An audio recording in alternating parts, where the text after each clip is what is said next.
sin dilación, pasamos a la última parte de la jornada, agradeciendo los aplausos, por supuesto, y agradeciendo su interés. Pasamos a la última parte de la sesión de hoy, que es una mesa redonda que, bajo el título Policía y Sociedad, Seguridad, Cultura y Patrimonio, pues engloba las intervenciones realizadas durante el día de hoy por el profesor Felipe Hernando Sanz, de la Facultad de Geografía e Historia, del Departamento de Geografía, por la inspectora jefa de la sección central operativa de Caballería, doña María Elena García Gálvez, y por el inspector de policía, el inspector honorario, don José Eugenio Fernández Barallobre, que han intervenido también en esta mañana. Realmente yo creo que esta mañana hemos tenido una sesión muy productiva, muy interesante. Y bueno, realmente lo que hemos visto es las múltiples posibilidades de investigación desde muchos aspectos con los que se puede abordar la historia de la policía española, ¿no? Las sesiones de esta mañana se han referido a cuestiones como las aplicaciones de la geografía o de cómo desde la geografía se pueden aplicar muchos de sus recursos para el estudio de la criminalidad, de esa cartografía del crimen que decía el profesor Hernando, y también como un verdadero ejercicio de transferencia del conocimiento y de la investigación que se realiza en este caso desde la universidad para aplicarla en la mejora de la seguridad. Es un ejercicio de transferencia. Ahora que tanto se habla de transferencia, pues esta mañana hemos asistido a un ejemplo de esa transferencia de la academia en este caso, a la aplicación que puede tener en la seguridad ciudadana. También hemos hablado de la seguridad, de los orígenes del cuerpo en la unidad de caballería y también su historia desde la época del rey Fernando VII y luego hemos finalizado la mañana con una historia muy documentada y muy sólida de la historia de la uniformidad del cuerpo, también desde sus orígenes, ¿no? A mí me ha llamado especialmente la atención varias cosas de esta mañana, ¿no? Varios de los aspectos, he tomado muchas notas, ¿no? Pero bueno, de los mapas que ha presentado el profesor Hernández acerca de la criminalidad y que, bueno, lo anuncio ya para si también hay preguntas en este sentido, que él también ha implementado para otros lugares de América. Por ejemplo, en Colombia, él ha hecho estudios similares que luego han sido aplicados en la realidad para mejorar la seguridad ciudadana de esos espacios, ¿no? El Departamento de Geografía de nuestra facultad es un departamento muy pionero en uso de nuevas tecnologías para la investigación, el uso de mapas de puntos calientes, de movimiento de población, etcétera, y los másteres de tecnología de la información geográfica o el más reciente de Smart Cities, ciudades inteligentes y sostenibles, pues es algo que se hace con bastante frecuencia, digo también por si quieren preguntarle luego acerca de ello, ¿no? Desde luego también el recorrido histórico y gráfico por el devenir de la unidad de caballería, pues a mí me ha gustado mucho y me ha parecido también muy interesante por esa labor de documentación de cuestiones que a veces para la gran historia de una institución pueden pasar desapercibidas, pero que son parte también de la historia, es decir, documentar gráficamente y con datos, pues dónde estaban las unidades, cómo trabajaban, cuál era su uniformidad, recopilar fotografías, pues todo eso desde luego es muy importante, ¿no? Y con ese momento también de emotividad con la fotografía de tu padre también al inicio, inspectora, pues también muy bien, ¿no? Muy emotivo. Y luego, para el inspector honorario Fernández Barallobre, pues desde luego, claro, interesantísimo todo lo de la uniformidad. He anotado la frase que has dicho al principio, ¿no? La uniformidad policial es el alma de la policía española, ¿no? Cómo a través de esa uniformidad se puede seguir la historia del cuerpo, pero no solo, sino también la propia historia del país, ¿no? Porque es un reflejo real de lo que está sucediendo al mismo momento, ¿no? Y viendo esa uniformidad, uno trasciende eso que está viendo y lo contextualiza en cada momento histórico, y es ahí donde cobra todo el sentido y toda la importancia el estudio y la compilación también de todo ese material que, como decíamos, es tan efímero, ¿no? Porque realmente también una vez que se deja de utilizar puede acabar destruido o desechado, ¿no? El recorrido y la referencia a las fuentes, ¿no? Donde se investiga, ¿no? Algo que a veces no tenemos, es decir, como es un ejercicio, como dirían los historiadores del arte, de éfrasis, ¿no? De la descripción de algo que existió pero que ya no existe y que solo conocemos a través de la descripción, ¿no? Y Y luego, como decía, las dificultades de la investigación de un material que es tan difícil de seguir. Así que no les quito más tiempo, simplemente era para presentar la mesa. Estamos abiertos, según el formato de la semana, a las preguntas que se puedan realizar. Y bueno, yo, si les aparece, lanzo ya algunas preguntas y ya simplemente me dedico a moderar, ¿no? Pero haría unas preguntas, ¿no? Primero, al profesor Felipe Hernando, si podría hablarnos de los estudios precisamente que sobre este mismo tema ha desarrollado en países de América, Colombia fundamentalmente, aunque no solo, que yo creo que es interesante y puede ilustrar muy bien cómo desde otros países también han tomado este modelo y que la transferencia ha trascendido nuestras fronteras. A la inspectora jefe me gustaría preguntarle también por esa memoria de la unidad y su presencia en los actos que se han ido sucediendo, en los que han participado habitualmente, ¿no? Me interesaba especialmente el tema de la Semana Santa que hemos estado comentando antes, y al inspector honorario Fernández Barallobre le quería preguntar precisamente sobre eso, ¿no? Sobre las dificultades que se encuentran en su investigación y cómo localizan las piezas, ¿no? Ya sé, bueno, por el coleccionismo ya sé que hay muchos sitios donde se venden uniformes, etcétera, pero entiendo también que hay una labor de búsqueda en los propios entornos donde posiblemente pudieran estar, ¿no? Y me gustaría también conocer esa historia como curiosidad, ¿no? Y por interés. Pero bueno, por supuesto, estamos también para escuchar a todos los asistentes. Así que, si queréis, vais respondiendo y luego animamos así un poco el debate. Es que la hora es un poco compleja, ¿no? Las 4. Bueno, son las 5 ya, son las 5. Bueno, Felipe. Muchísimas gracias, señor decano, por su emotiva intervención. La verdad que uno se siente muy satisfecho el día de hoy de estar con todos ustedes y de compartir tan brillantes presentaciones, tanto esta mañana como esta tarde. Te respondo. La verdad que en América Latina, concretamente en los 3 dominios donde hemos trabajado, fundamentalmente temas de cartografía del crimen, que son México, Colombia y Nicaragua, se encuentran infinitamente peor que nosotros. Las estadísticas de criminalidad no tienen una trascendencia que puedan utilizarse de una forma significativa, pero como hemos explicado esta mañana, existen metodologías alternativas que a través de estudios de victimización, encuestas que se hacen, pues bueno, el último trabajo que realizamos concretamente en el año 2015 en Nicaragua, en la ciudad de León, un reparto totalmente periférico en las afueras de León, 2015, los últimos datos estadísticos, donde hay también una comisaría de policía. Tendrían que ver el aspecto de esa comisaría de policía, que eran 4 paredes y una máquina de escribir de estas obsoletas, antiguas, sin ningún tipo de recurso, ¿no? Pero bueno, para eso está la academia y cuando me ofrecieron, bueno, queremos investigar cuál es el comportamiento del crimen, bueno, pues tendremos que hacer trabajo de campo. Y el trabajo de campo constituyó coger a todos los chicos que asistieron al curso en la universidad, chicos y chicas, vamos a hacer un cuestionario, ese cuestionario lo vamos a aplicar a este espacio. Estuvimos varios días por allí, las condiciones sin luz, sin agua.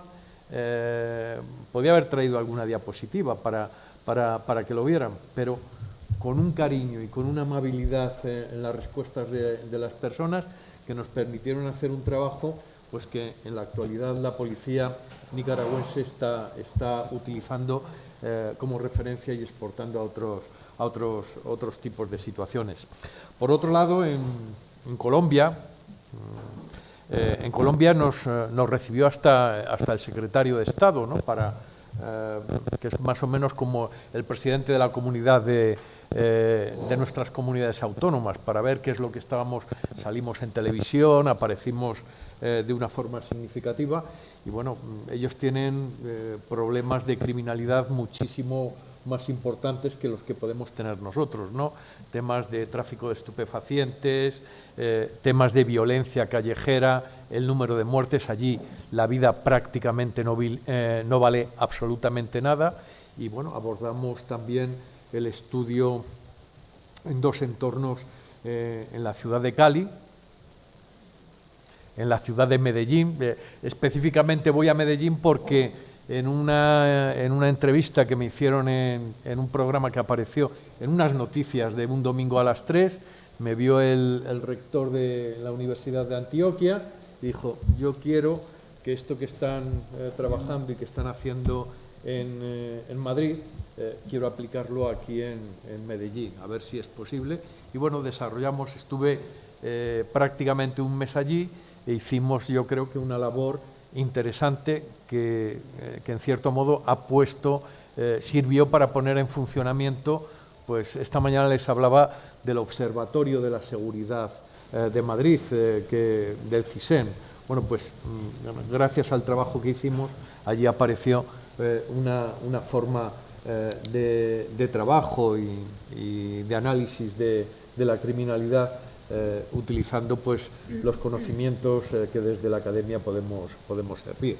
Me podría extender, pero no quiero restar más tiempo a mis compañeros que seguramente tienen interés en comentar alguna y contestar alguna de sus preguntas. Muchas gracias, Felipe.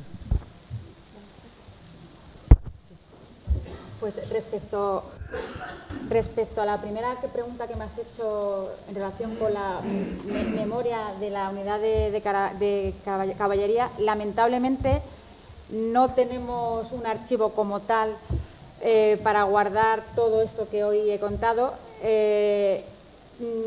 Yo todo lo que he recopilado ha sido gracias a Martín Turrado y a José Eugenio Fernández Barallobre.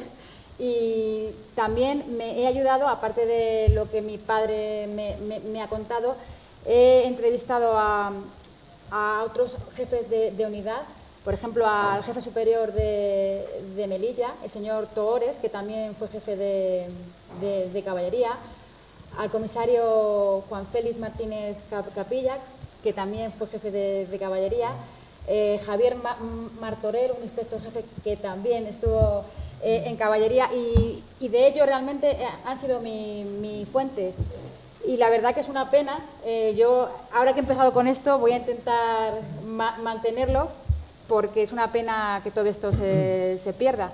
Respecto a la segunda pregunta que me has hecho en relación con la Semana Santa, sí que participamos en la Semana Santa. Este año hemos estado en Valladolid, en Zamora, en Palencia, Granada. Este año no sé si hemos llegado a ir, Jaén, Sevilla. Lo que pasa que cada vez nuestra participación en la Semana Santa cada vez es menor, porque es un servicio que es de carácter voluntario, ya que debido a la libertad ideológica no puedes obligar a los compañeros a que vayan a estas procesiones, y cada vez hay menos voluntarios para realizar este tipo de servicios. Muchas gracias. Bueno, espero que se oiga bien. No. Pues ante todo, enhorabuena por la charla, que ha estado muy interesante. Espero que recuerdes a la gran desconocida, a la banda, es que no me gusta llamarle banda, bandas son las de cornetas y tambores, los otros son unidades de música. La banda de cornetas y tambores y gaitas y la música de Barcelona, que de hecho, como te comentaba, estuvo en la primera piedra de colocación, la colocación de la primera piedra en el Nou Camp y la inauguración del Nou Camp, que lo tiene el nodo. Me supongo que los del Barcelona esto lo querrán ocultar, pero bueno, es un problema de ellos. Lo otro que me preguntas, a ver, a mí me gusta opinar libremente, aunque yo sé que la libertad es un bien muy codiciado, pero a veces bastante limitado. Yo podría decir que el problema de todo esto estriba en lo siguiente. Salvo error o omisión, ha habido poco interés en la historia por parte de la institución policial, muy poca. Ahora empieza a haber algo. Y eso tendrá que cristalizar si la señora comisaria y la señora catedrática son capaces de crear un servicio histórico en la policía, entonces a lo mejor la cosa cambia. De lo contrario, la inmensa mayoría de los comisarios, por lo menos los que he tenido yo, les daba exactamente igual. Para ellos, en el caso de La Coruña, salvo error o omisión, repito, el museo era su juguete. Venía un amigo, te voy a enseñar el museo. Enséñale el museo. Bueno, pues le enseñaba el museo. ¿Qué ha pasado con los uniformes? Los uniformes son perecederos. Mucha gente se los llevó para sus casas. Y entonces hombres como Simón Javier, que como tiene la suerte de ser millonario y la mujer no le pone problema ninguno, pues va y compra y dice, esto me ha costado 800 pavos. Yo le voy a mi mujer y le digo que acabo de comprar una cosa 800 y me echa para afuera. Ya, eso es lo primero. Lo primero que es echarme para afuera. Bien. Yo recuerdo que en 1908, cuando se cumplió el primer centenario de la Guerra de la Independencia, el Museo del Ejército reprodujo la mayoría de los uniformes, por lo menos de las unidades más representativas del ejército español que participaron en la campaña contra el sátrapa Napoleón, los reprodujeron, los tuvieron allí. Ahora, como los conceptos museológicos han cambiado, pues los han retirado y no los tienen en Toledo, pero estaban en el viejo Museo del Ejército cuando estaba en el Palacio del Retiro. Bueno, que era el Casón del Buen Retiro. Vale. Entonces, ahora es el momento que se va a aprovechar, y espero que tenga una continuidad, como evidentemente no se pueden recuperar los uniformes de determinadas épocas, porque es totalmente inviable, porque, repito, los pocos que se conservan afortunadamente, pero otros se los ha llevado al propio tiempo. Son prendas de tejido que eso es perecedero. Entonces es el momento de empezar a reproducir. Pero claro, hay que hacer una apuesta por el asunto y hay que poner dinero. Yo recuerdo a un comisario, a un jefe superior que tuve, que ponía un ejemplo, quizás el mejor ejemplo que yo he visto con relación al museo, a un museo policial. Decía, un barco que cacemos lleno de cocaína es noticia para hoy y noticia para mañana. Un museo es noticia para todos los días. Lo que pasa es que eso tiene que ir acompañado de una acción cultural, porque es que efectivamente hay gente que cree que nosotros malamente sabemos leer y escribir y nos lo pedían para ingresar, no era como otros que decían que preferiblemente sabrá leer y escribir. Nosotros teníamos que saber leer y escribir. Hombre, y torpes no somos. Entonces tenemos capacidad suficiente como para afrontar con garantías por la exposición de cualquier asunto que esté relacionado con nuestro cuerpo, que para eso lo conocemos. Entonces esas vivencias las hay que expresar y la cultura policial la hay que divulgar, que es fundamental. Y dentro de la cultura policial está eso que mencionas, del conservar lo antiguo, y lo que no se pueda conservar porque ya se ha perdido, pues hay que recuperarlo, evidentemente, pero para eso hay que apostar. Entonces, ¿qué puede pasar con los uniformes? Pues lo que está haciendo aquí la señora comisaria con muy buen criterio, reproducirlos, y ya está. Perfecto, muchas gracias. Pues muchas gracias. Estamos abiertos a las preguntas, dudas, comentarios. Para Eugenio. Mira, a la policía, en la restauración, ¿sabes cuál era lo primero que le exigían? ¿Los primeros? Que le exigían, No. por lo menos a los del cuerpo de vigilancia, que supieran firmar. No, ya te dije. Que supieran firmar, porque si no sabían firmar, ¿sabes lo que le pasaba? Que no podían cobrar su nómina. Y entonces ellos mismos, cuando sabían que les llamaba el gobernador civil para la toma de posesión, lo primero que hacían era encerrarse en su casa con el papel que pillaban y ensayar la firma. Y ensayar la firma por si acaso. Claro. Eso era lo que ellos sabían, que tenían que saber. Y después, también sabéis que aquí la mayoría de la policía, aquí en Madrid, pues eran gallegos y asturianos. Bueno, eso Y así por lo eso, pintan las zarzuelas, en las así lo zarzuelas pintan, hasta le le ponen el siguen acento. dando que ha dicho esta mañana. Pero yo creo que eso es con mucha mala uva, ¿eh? Sí, es ponen mucha ese mala acento uva. con mucha mala uva, porque tampoco somos tan tontos por haber nacido en La Coruña o en Oviedo. No, como no, aquel no, señor no, allí. no, si eso respondía a otros motivos, respondía a que aquí esto operaba como las cerezas, o sea, tú tirabas de un ramo y salían el ramo, Ya. y claro, tú traías a un asturiano y este traía 10 o 12, Ya. traías a un gallego y traía otros 10 o 12, y entonces al final la mayoría de serenos, policías, eran asturianos. Correcto. Aquí en Madrid y Gallegos. Correcto. Que la gente, por eso también en las revistas satíricas limitan tanto el aspecto asturiano Y sí, machacando sobre ese machacan asunto mucho sobre el muchísimo, aspecto hermano, asturiano muchísimo. y gallego de los policías. Muchísimo. Muy bien. Sí. Sí, buenas tardes. En primer lugar, lamentar que no he podido asistir a las 2 primeras horas de esta mañana por razones de trabajo, ¿no? Eso en primer lugar, que lo lamento haberme perdido. Pero con arreglo a lo que has comentado esta tarde, el doctor Hernando, sobre los índices delincuenciales de Latinoamérica, pues quería contar una pequeñísima anécdota que tuve hace unos años, hace 15, 20 años, ¿no?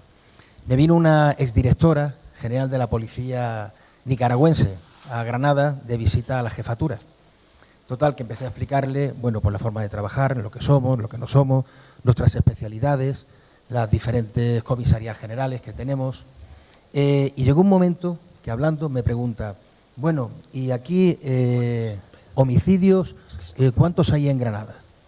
Y yo le dije, bueno, pues podemos tener 1 o 2. Y ella me dijo con toda naturalidad, al día, ¿no? Dije, no, por favor, al año, al año. Ella veía que 1 o 2 homicidios era lo normal, al día. Cuando yo lo que le decía era al año, que a veces tenemos 1 o ninguno. Bueno, puedes reflejar un poco y abundar en lo que acabas de comentar. Ya digo, no he asistido esta mañana, pero lo suficiente para ver lo que realmente sucedía, o incluso por desgracia sucede en estos tiempos en aquella zona, ¿no?, de ultramar, por supuesto. Es una pena porque en unos territorios tan grandes, con una gente tan buena, que haya esos índices de criminalidad tan elevados, ¿no?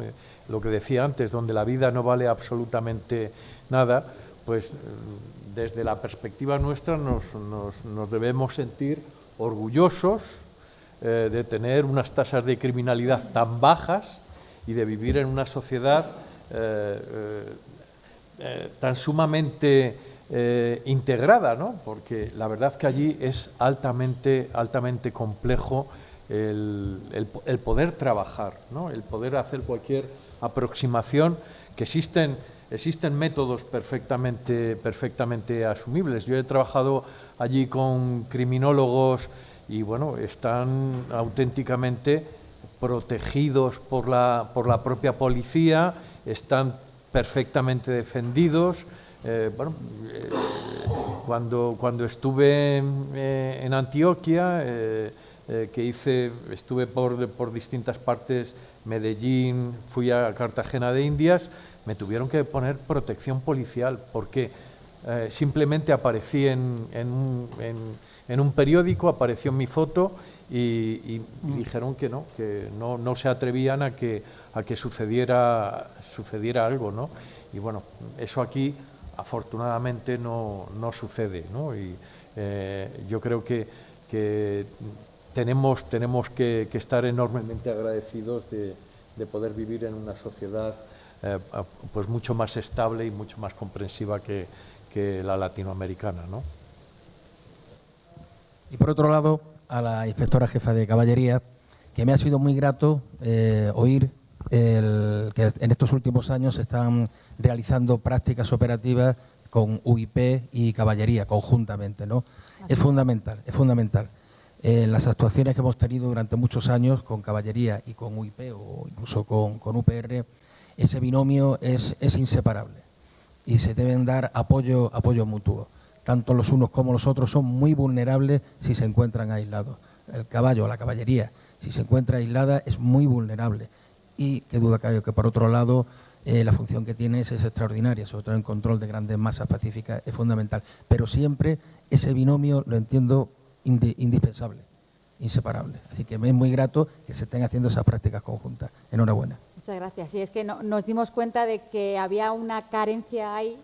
Entonces, desde hace 3 años, 4 años, hemos conseguido hacer prácticas semanales y, como ya he dicho antes, están teniendo excelentes resultados porque ya el policía de UIP ya sabe cómo tiene que acercarse al caballo. Que antes había un poco de miedo a ese acercamiento y ahora hay mucha seguridad.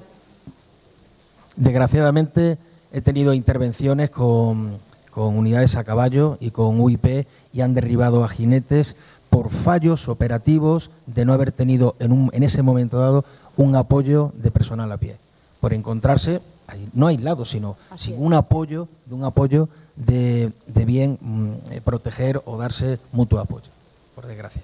Así que enhorabuena, muy bien. Muchas gracias.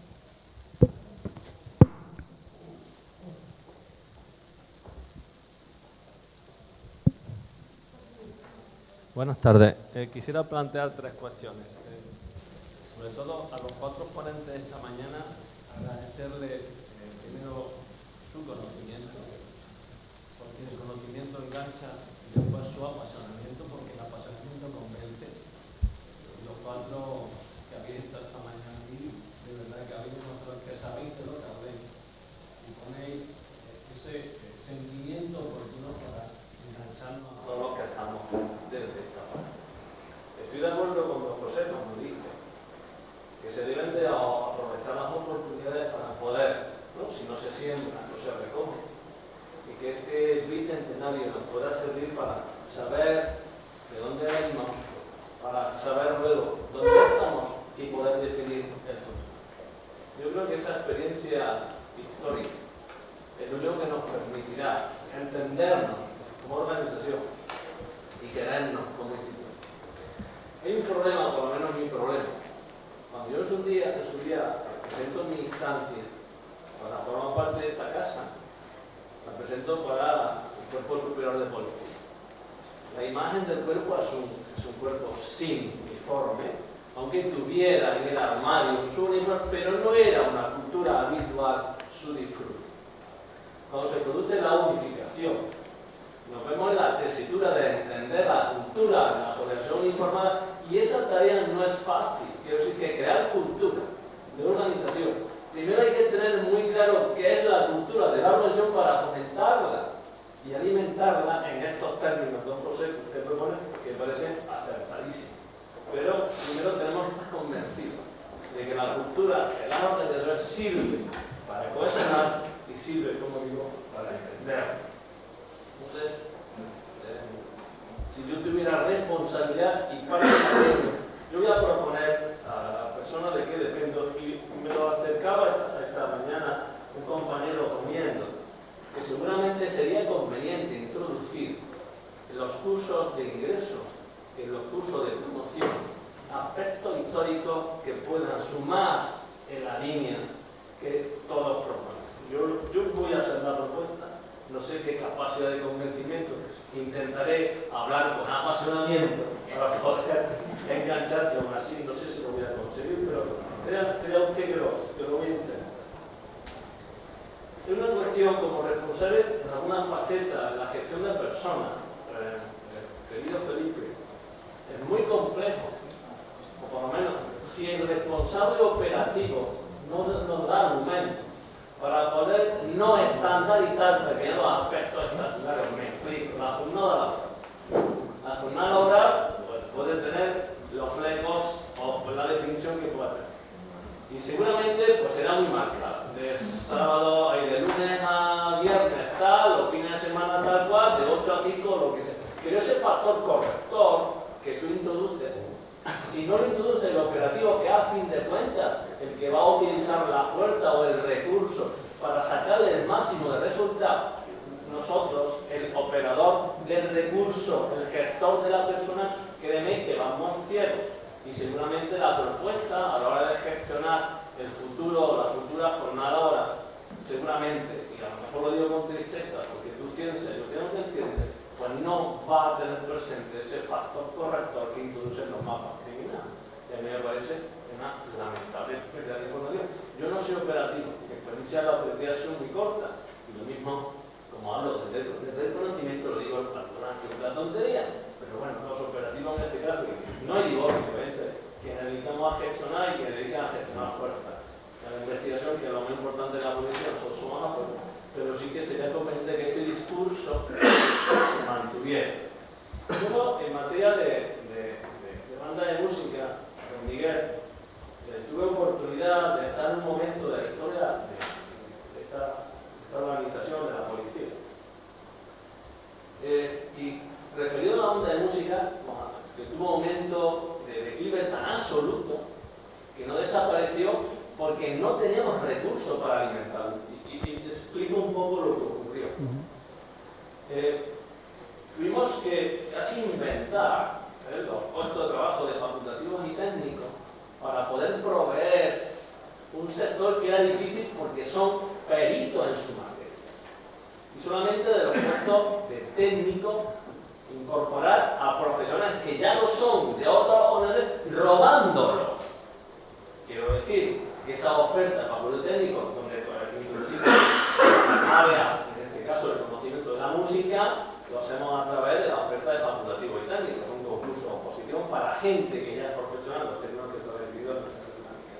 Y eso no es fácil cuando en un informe de función pública nos dicen que donde nosotros más traíamos el recurso, que son ejército y de guardia civil, de sus bandas, de sus orquestas, como se definan, nos dijo un informe de función pública que como no son funcionarios no pueden participar en nuestros proyectos de selección. Con lo cual nos quedamos con un silo difícil o imposible de explotar porque no podíamos enganchar. Y en un momento, en un discurso de algún responsable policial, digo, bueno, pues si no tenemos policía, para ir bandas, pues tendremos que tirar de un TD. Eso que suena dramático, ¿no?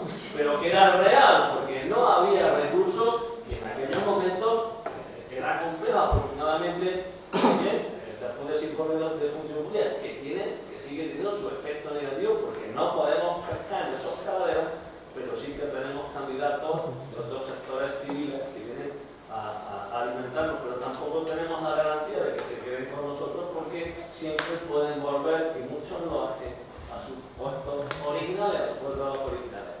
Por lo cual, cuando modificamos la norma en este tema y convertió a los fondos técnicos como funcionarios de ingreso propio, ahora ellos seguramente esta tendencia la podríamos cambiar, pero eso es el reto de una modificación de una ley orgánica, ¿verdad? De una ley que es compleja, que también es compleja. Pero tuvimos un momento de fallecimiento, el cuerpo presente, el ataúd presente y las flores han dado expuestos. No saben bien la historia, pero somos conocedores o sensibles de que estamos ahí, no hay que alimentar todavía más la institución, pero tenemos esa debilidad que en ocasiones, si no se conoce esto, podemos llegar a considerar que la policía no quiere fomentar ese ámbito de especialidad porque no sea sensible, porque no lo sé la razón, pero que me lo suena impedimentos técnicos que nos llevan a no responder los términos que hubiésemos deseado.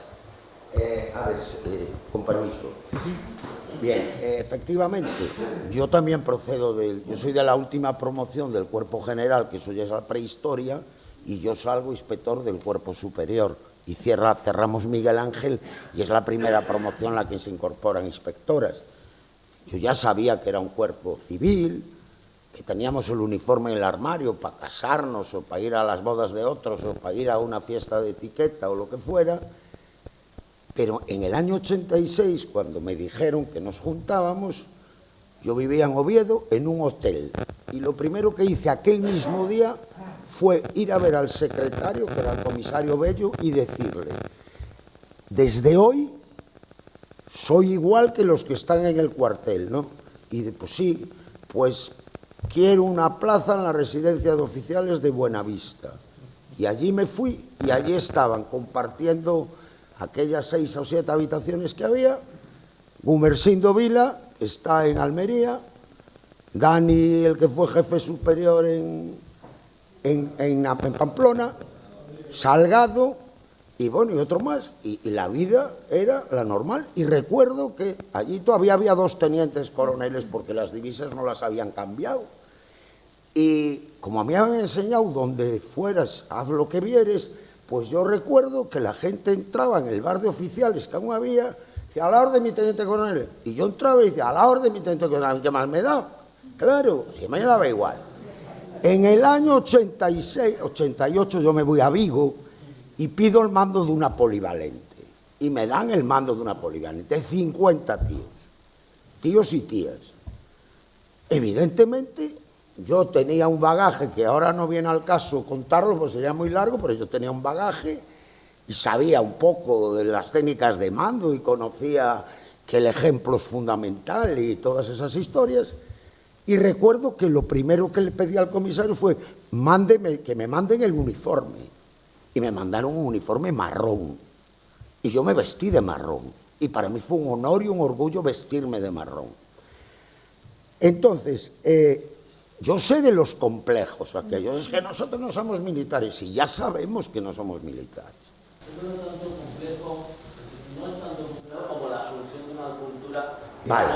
no sea más. Perfecto, pero... No es complejo para nada. Bien, pero vamos por ahí. Yo recuerdo, durante unos años, una temporada al año, yo era militar, porque yo me activaba en la unidad mía de infantería marina. Yo soy oficial de infantería marina e iba a activarme al tercio de Levante o al tercio de Ferrol. Y yo hacía allí lo mismo, asumía aquella cultura. Entonces aquí es fundamental asumir esa cultura. Somos un cuerpo uniformado. Aquí había un montón de gente, todos militares, todos de uniforme. Nosotros deberíamos de estar también todos de uniforme, por muy universidad que sea. Si los universitarios, cuando se tienen que poner, se ponen toga. ¿Cuál es el problema? Y llevan sus becas y llevan sus cosas. Y nosotros igual. Y punto y final. Y entonces cada uno es lo que es, que para eso nos paga el tema nos paga el Estado por lo que somos y por lo que... Y no tiene que haber ningún problema. Y para mí es un honor vestirme de policía cuando me tengo que... En la misma medida que es un honor vestirme de infante de marina cuando voy a un acto de infantería marina. A mí me da igual. ¿Qué viejo es el alférez? Ya, ¿yo qué culpa tengo? ¿Qué viejo es el inspector? Ya, ¿yo qué culpa tengo? No tengo la culpa que naciera cuando nací. Pero el tema es que es algo que tenemos que asumir y lo hay que asumir con orgullo. La cultura del uniforme implica determinados aspectos, sobre todo aspectos formales y funcionales. Yo ya sé que de uniforme no puedo hacer lo mismo que de paisano, porque de uniforme no soy yo, soy lo que represento y por mí pueden juzgar al colectivo. Paisano me da igual, pero entonces es algo que tenemos que asumir. Y lo hay que asumir al 100%, pero de eso también tiene que venir impulsado desde arriba. Yo no hablo de complejo ni por un momento quiero dejar que se vea encima de la mesa, sino me refiero a esas otras medidas que tienen que sumar en esa línea, en este caso no solamente relacionado con uniforme, sino que con ese aspecto de conocer la historia de la policía. Exacto.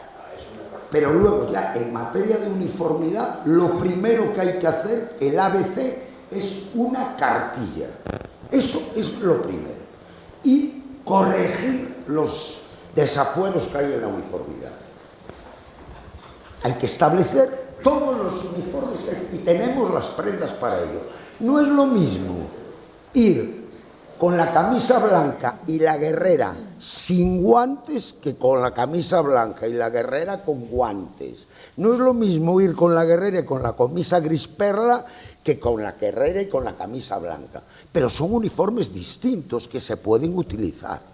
Yo sí tengo que ir a un acto una tarde de invierno, que voy con el uniforme de gala de representación, que se llama, o el nombre que le den ahora, porque tengo que llevar la camisa gris perla. Si los otros van vestidos de gala de representación y llevan sus guantes, de especial relevancia y llevan sus guantes blancos, hemos hecho desaparecer ese uniforme. Entonces ahora, para ir con camisa blanca, hay que ir de gala o de media gala. Si no, tengo que ir forzosamente con la camisa gris perla.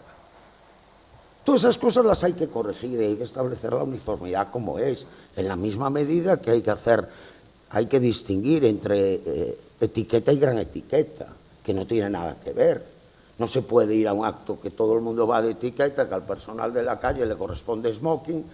No puedes ir con todas las condecoraciones que tienes.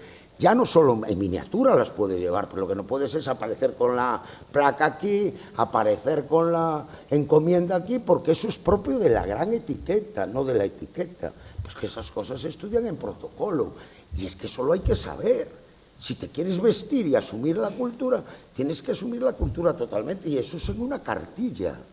Tú tiras de una cartilla, la haces, donde ponen las modalidades de uniforme que hay, y ya está, y utiliza todos los recursos que tienes. Todos los recursos que tienes. Pero tampoco se hace, no sé por qué. Entonces son cosas que hay que corregir y por las que hay que andar y caminar. Cuando eso se decida, pues iremos ganando. Entonces, claro, aquí hay personal que ha estado en la Academia General Militar y eso lo conoce perfectamente. Y la Policía Nacional lo tenía asumido. Y eso nosotros lo hemos perdido.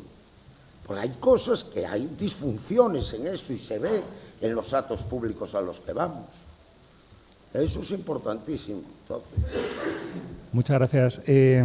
Bueno, agradecer las intervenciones y sobre todo me quedo con esto que ha dicho porque lo que nos toca a los historiadores de la introducción en los programas de estudio y de formación, que creo que es muy interesante, la formación histórica en los programas de formación de los futuros policías, ¿no? Eso es la verdad, está muy bien y lo hemos anotado, yo creo que los tres, porque creo que es una idea buena y ojalá tenga éxito porque será muy importante.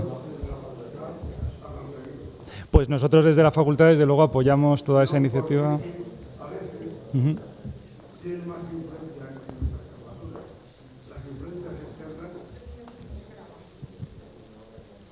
Le digo que tiene mucha más influencia si viene desde una instancia externa muy prestigiosa, como en este caso es la Universidad Complutense, que la presión que podamos hacer nosotros desde dentro. Yo por eso me sumo a la petición de José Eugenio, pero por favor, ayúdenos ustedes desde fuera para conseguirlo, porque yo llevo con esta batalla desde el año 82 y no he conseguido nada. Tiene razón. Yo, si me permiten, totalmente de acuerdo. Creo que la formación es totalmente determinante y yo me puse muy triste hace un par de años cuando desde la Guardia Civil en las oposiciones desaparecen de los temarios los temas específicos de geografía y de historia, ¿no? Y como hemos visto esta mañana, formarse en escalas, en análisis territorial, en aspectos, es totalmente, en historia, ¿no? Es totalmente determinante y ayuda. Y yo no creo que sea contradictorio lo que usted me comentaba de equiparar una jornada laboral, una gestión de un horario con esas herramientas o con esas soluciones que hemos presentado. Yo creo que son perfectamente compatibles porque desde otros ámbitos se puede hacer perfectamente. Otras policías de otros ámbitos internacionales lo vienen haciendo sin ningún tipo de problemas. Muchas gracias. ¿Había otra pregunta atrás? Sí, no, era para responder algunas dudas o algunas cuestiones que se hayan planteado. Ah, vale. Pues me lo voy a poner aquí delante de la boca para que se me escuche bien. Gracias, Carmen. No, sí, tienen razón, por supuesto. Bueno, ya he intervenido varias veces durante estos días, así que casi todo el mundo me conoce. Soy inspector jefe, Fernando Corrales, y soy el coordinador de escala básica de la Escuela Nacional de Policía. Entonces, para descanso de algunos de los del señor don Francisco Arenas Morales, puedo decirle que hay una asignatura dentro de lo que es escala básica, que es justamente Historia de la Policía. O sea que yo creo que eso lo tenemos resuelto. Teniendo en cuenta que solo tienen 16 asignaturas. Pero bueno, una de ellas es justamente Historia de la Policía, que además de la Policía Española, que la estamos revisando además en estos momentos, junto con la Fundación Policía Española. Eso por un lado. Por otro lado, en cuanto a la uniformidad, yo estoy de acuerdo en que, por supuesto, la cultura de la uniformidad, pero bueno, que tampoco es que no tengamos ninguna normativa. Por ejemplo, tenemos la normativa, la Orden Interna 430 de 2014, de 10 de marzo, por la que se regula la uniformidad en el Cuerpo Nacional de Policía. Es del año 2014. Seguro que hay alguna después, no lo sé. Pero bueno, esa es la principal y fundamental.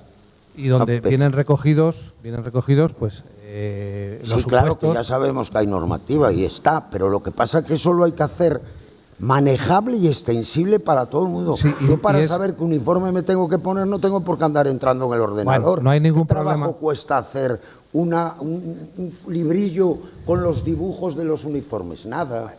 Lo que hay que hacer es conocer la legislación que tenemos, las normas internas, y luego además, pues yo acabo de recibir ahora una invitación de protocolo donde protocolo me dice cómo tengo que ir, o sea que tampoco es tan difícil. Como efectivamente ya sabemos leer todos, pues lo único que tengo que hacer es leérmelo y sé cómo me dice protocolo que tengo que ir. Y ya está, no es tan difícil, no es una cosa tampoco que sea tan problemática. ¿De dificultad? No, si es que dificultad no tiene ninguna. Que se haga extensivo a todo el personal.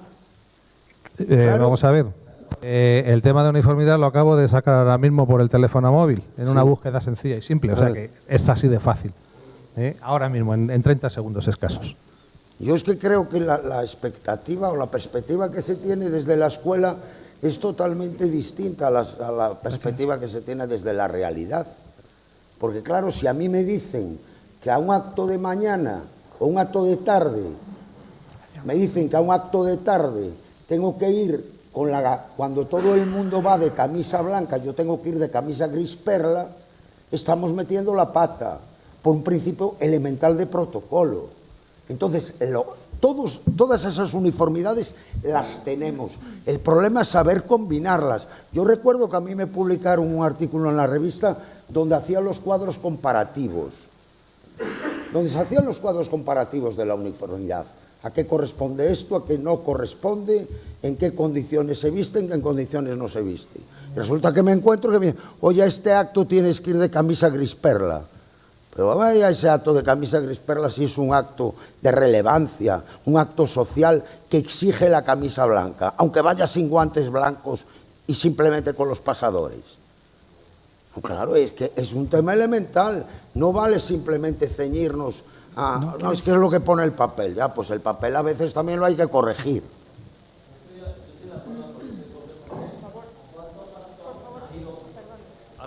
Para la grabación, ¿Cuántos actos has ido tú?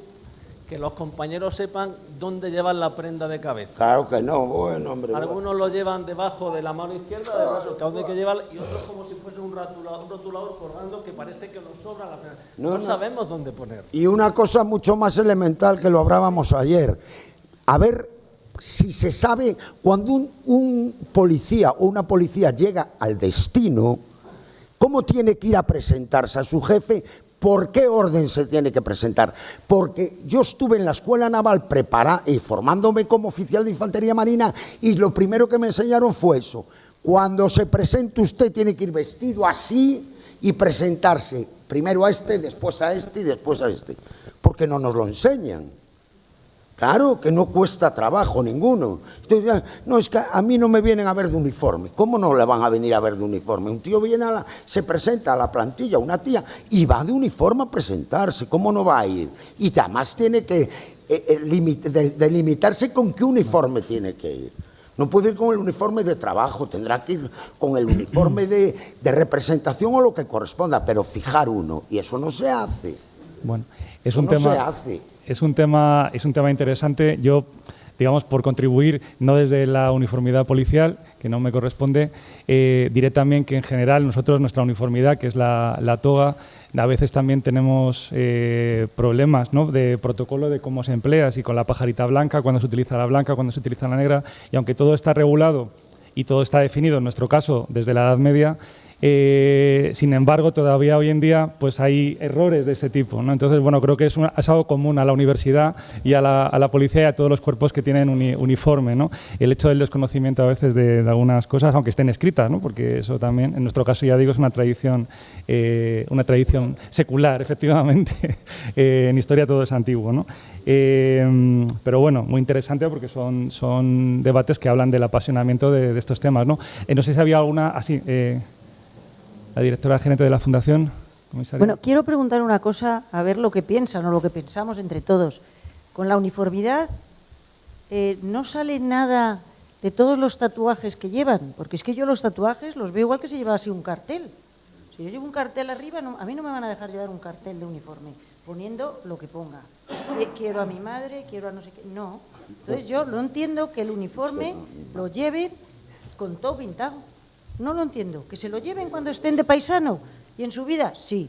Pero cuando eso se puede obligar o algo a decir, no, te pones una media o te das o te lo pintas de color... No lo sé, ¿eh? ¿Por qué no se puede? No está regulado. Porque no se reguló. Porque no está regulado. Pero es que eso es lo que dice Eugenio. Algunas cosas, a lo mejor antes no había que regularlo porque casi nadie lo llevaba. Pero si ahora... Claro, antes estaba regulado que no se podían llevar en sitio visible y ahora ha pasado a olvidarse. Bueno, pero si yo no digo que se tatúen, yo no digo que se pueden tatuar, pero cuando vayas de uniforme no te lo puedo ver. La directora ha introducido otro punto de... Que no. Que no es eso. Por favor, es que si no se puede grabar. Por la grabación nos indican que con el ruido... Sí, todo. Bueno, la directora decía que ha introducido un nuevo punto en la polémica. Pero bueno, está bien porque los debates son vivos, estamos en la universidad y en la universidad se debate con total tranquilidad todos los temas, porque finalmente lo que nos une es la pasión por el tema que nos ha reunido. Sí, por favor. Una cuestión más, porque don Fernando ha obviado una cosa. El ingreso en la policía también se produce desde los puestos de facultativos y técnicos. Y en esos programas no hay plan de estudios como tal. Y por lo tanto, esta asignatura o posible ámbito de estudio no se da. Eso es ingreso. A ese ingreso me refería yo, ¿vale? No es que eso es ingreso en la policía. No es baladí mi concepto. El concepto es ingreso en plaza de facultativo y técnico en el Cuerpo Nacional de Policía. No es ingreso a la básica. Y no es menos cierto que los procesos de ascenso no estaría mal pulsar de vez en cuando una píldora de recordatorio, porque yo recuerdo cuando estaba en la formación en Ávila, el subinspector que era de Sevilla, ¿cómo se llamaba aquel? Que era profesor de historia de la asignatura. Pedro Aguado. Pedro Aguado impartía esa asignatura, pero créeme que desde... No, Pedro Aguado no. Ogaya. Desde que Ogaya me dio aquella información, Fernando, que eso ya... Sí, pero una píldora recortadora no estaría mal en los procesos de promoción interna. Pero cuando yo me refería a ingresos, Fernando, ingresos facultativos y técnicos, vienen de la calle, no tienen cultura policial, no conocen a la policía, sería bueno indagar en esa... Bueno. No en básica, que yo sé, yo mismo he sido objeto de esa formación, pero hay otro sector que... Sí, una pregunta había más y vamos cerrando. Vamos a ver, ahora que está aquí la compañera directora del negocio, yo propongo, por si puede llegar a quien tiene que llegar, que se invierta más en cultura en la policía. Invertir en cultura en la policía es invertir en la banda de música, es invertir en la historia de la policía, es invertir en investigar. Normalmente yo soy un operativo y entonces el día a día no nos deja hacer lo que quisiéramos hacer, porque el día a día nos obliga a realizar lo fundamental que hace la policía, que es detener a los malos, ¿no? Y que la sociedad esté tranquila y esté feliz y de alguna manera dar un servicio al ciudadano. Pero la cultura en la policía no la podemos olvidar. Y repito, invertir en cultura es invertir en la banda de música, es invertir en la historia de la policía, en investigar sobre la historia de la policía, que eso la policía está haciendo más inversiones que nunca ha hecho en temas técnicos, en medios. Pero yo creo que es un poco también lo que pasa en la sociedad en general, ¿eh? En la sociedad en general, no solo en la policía, está pasando, ¿no? Estamos ahora mismo pues olvidando la filosofía, el estudio de la historia, el estudio de la cultura clásica, porque eso no da dinero, digamos, no da... invertimos en tecnología, invertimos en informática, la sociedad en general me refiero. Con respecto a lo que decías tú de los tatuajes, era impensable cuando yo era profesor en Ávila en el año 86 que llegara de hecho estaba prohibido, los alumnos no podían llevar ni un solo tatuaje porque era una causa de exclusión. Pero claro, es que en la sociedad española llevaban tatuajes los legionarios y los carcelarios. Y hoy ha cambiado totalmente esa visión. Hoy lleva tatuaje hasta el más pintado, el catedrático o el rector de la universidad de no sé qué. Eso no lo sé. No lo sabemos. Con lo cual... Perdón, sí. Con lo cual, yo creo que estamos recibiendo lo que hay en la sociedad. Es decir, hoy todos los chavales están tatuados. Entonces, el chaval que viene a la policía o la chica que viene a la policía, pues es tatuaje, lleva tatuaje. Y hay profesores de la universidad que van tatuados. Y hay médicos que están tatuados y catedráticos y de todo. Con lo cual, yo creo que somos un fiel reflejo de la sociedad.